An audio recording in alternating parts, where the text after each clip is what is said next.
Allah itu, kata Rasulullah bilang gini, Allah itu kadang-kadang mendengar seorang hambanya nyeletuk nggak sengaja. Tetapi celetukan hambanya itu membuat Allah menyala cintanya kepada hamba itu, sehingga semua masalahnya oleh Allah langsung diselesaikan dan rezekinya dilimpahkan. Tapi Allah kadang-kadang juga mendengar celetukan hambanya, membuat dia sakit hati. Sehingga saat itu juga rezekinya ditutup dan dipersulit hidupnya. Nah, awakmu milih ndi sakarepmu.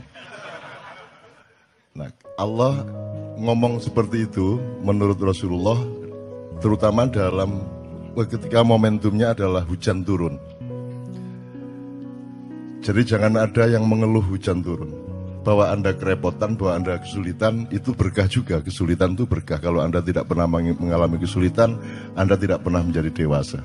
Kan gitu ya. Jadi kalau ada hujan turun, itu langsung saja. Masya Allah, Masya Allah, Alhamdulillah, Alhamdulillah, Alhamdulillah gitu ya. Nah, bahwa masuk angin, emang jelek masuk angin. Kan bagus masuk angin, Alhamdulillah. Sakit juga bagus, kan gitu. Kalau Anda masih menganggap masuk angin itu buruk, ya Anda belum mengerti kehidupan. Bahwa masuk angin harus disembuhkan, iya. Jadi kan peristiwa menyembuhkan kan juga indah. Dan syaratnya keindahan menyembuhkan adalah ada sakit dulu. Maka sakit itu adalah persyaratan keindahan, kan gitu. Ini sebelum ngomong pajak dan hutang, gitu. Ya gitu ya, satu ya. Nomor 2, saya yang memohon antum tetap di sini.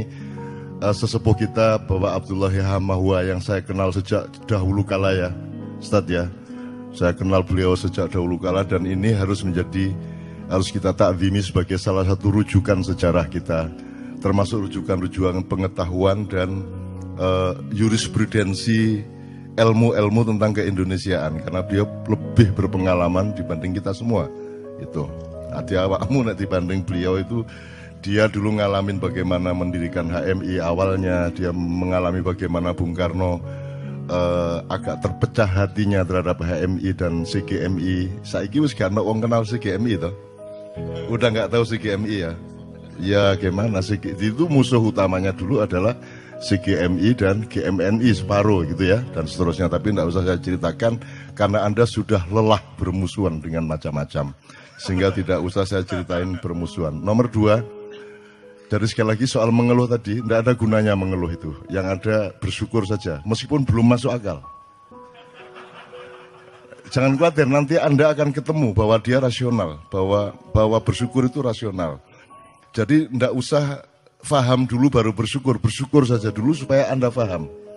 Jadi ini logika-logika yang dia keluhkan tadi itu tidak akan tercapai karena kalau tidak ada manusia Indonesia baru yang mencoba memperbaiki kembali logikanya. Jadi alhamdulillah Ma'iyah ini, saya sudah melihat bulan-bulan terakhir ini yang disebut qaumun akhir.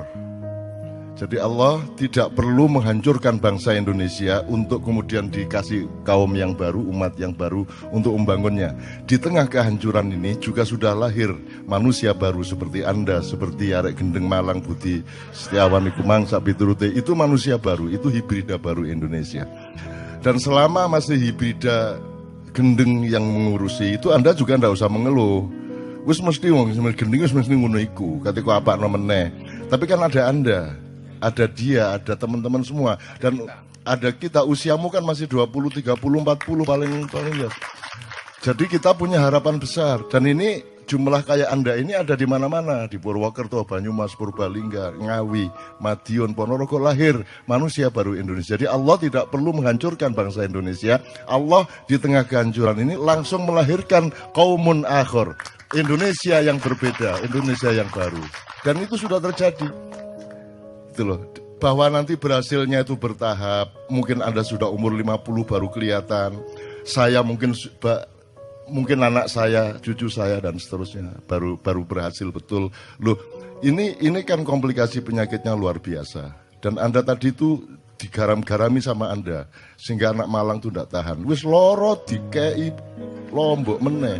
Wis seru aku iki nek gendeng wis seru. Kan gitu ceritane kan ya, sehingga si siapa tuh Doni Setiawan tadi kan wis seru aku nek gendeng, ojo dipeliak-peliak kan gitu kan. Oke. One, itu first. The second, Saya seneng ini, siapa tadi menyanyi Ruth Sahanaya tadi, siapa? Tia, dan siapapun, kenapa di KJ ini semua boleh tampil? Nggak ada syarat. Setan pun tampil boleh. Karena kalau dia berbuat buruk di sini, dia akan mengalami kebakaran di dalam hati, jiwa, dan pikirannya. Mungkin juga hidupnya. Barang siapa berbuat jahat di sini, barang siapa punya hati jahat di sini, Anda tunggu. Tidak usah lama-lama, Anda tunggu saja. Jadi semua yang di sini ini, Ustadz Himam, ini mereka orang-orang insya Allah tulus. Mereka semua ikhlas untuk Indonesia. Tidak ada orang mau jauh-jauh, apalagi di Jakarta yang bukan kota ini, tapi hutan rimba ini, yang tidak jelas ini. Mau datang-datang jauh-jauh ke sini tanpa pamrih, tidak mencari uang, tidak mencari apa-apa, kecuali mencintai Indonesia.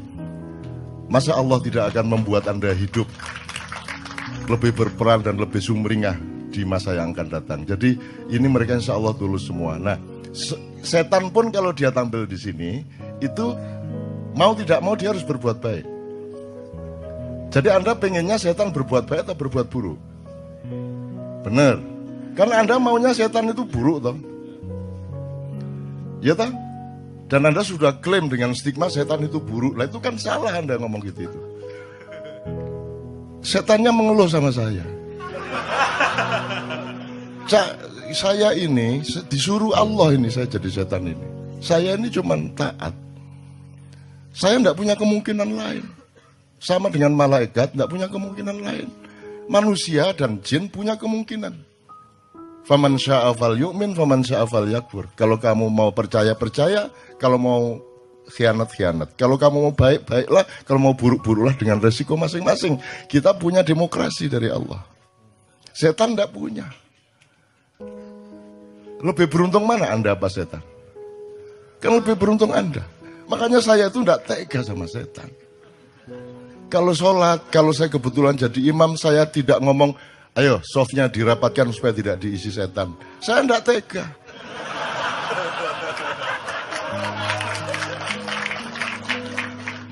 Yang rapi softnya, setan-setan kalau mau ikut sholat sekalian sini. Nah gitu saya.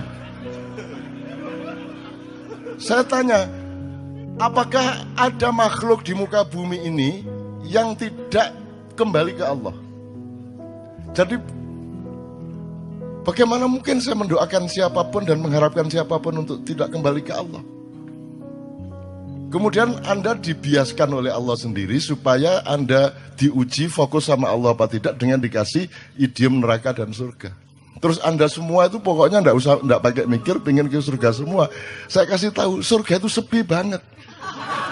Anda ke sana nanti kesepian. Nanti dilang bentino. Isinya cuman siapa? Paling Hizbut Tahrir, MTA, Wahabi Salafiyah baru ya, LDII, ya NU Muhammadiyah, Syiah, semua neraka. Jangankan lagi Kristen, Buddha, Hindu semua di neraka. Lah kok kamu mau masuk surga itu gimana? Nggak punya teman. Sudah masuk surga nanti Anda disuruh jenggoten lagi. Iya coba. Bener nggak? Apa yang membuat kamu ingin masuk surga itu apa? Di sana jelas isinya kan sudah jelas toh. ISIS masuk surga. Ya toh? HMI sekarang belum tentu masuk surga. Wong PMI aja ndak masuk surga, apalagi HMI. Kan gitu. Ya toh? Ya itu ya.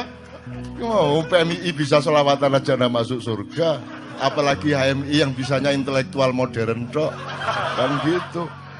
Nah, ini kalau pakai cara berpikir yang terjadi sekarang loh ya. Surga itu sepi, jadi Anda ndak usah mikirin surga menurut saya. Ndak usah mikirin neraka, pikirkan Allah.